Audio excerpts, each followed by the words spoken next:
said the Trump administration has threatened to indict him over a congressional testimony he gave last summer about a Fed building project. Powell revealed this in a Sunday night statement. On Friday, the Department of Justice served the Federal Reserve with grand jury subpoenas, threatening a criminal indictment related to my testimony before the Senate Banking Committee last June.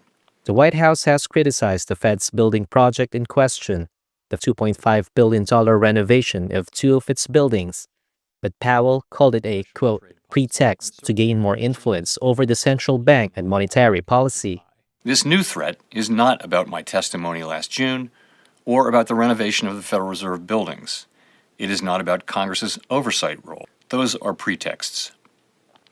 The threat of criminal charges is a consequence of the Federal Reserve setting interest rates based on our best assessment of what will serve the public, rather than following the preferences of the president.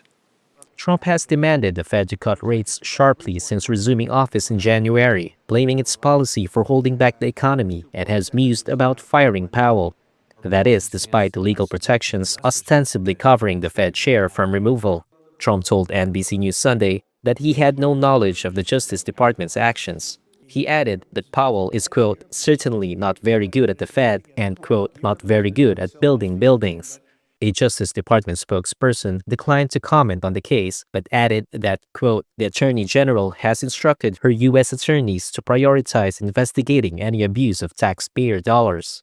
In a statement on X, Republican Senator Tom Tillis, a member of the Senate Banking Committee, said the threatened indictment puts the Department of Justice's independence and credibility in question. Tillis said he would oppose any Trump nominees to the Fed, including the president's coming choice of a new chair, until this legal matter is fully resolved. On Sunday, Powell pledged to, quote, continue to do the job the Senate confirmed me to do. While Powell's term as chair ends in May, he has the right to continue on the Fed board until January 31, 2028. In the immediate reaction on Monday to the deepening feud between the Fed and the Trump administration, the dollar slipped and the S&P 500 futures declined 0.5%.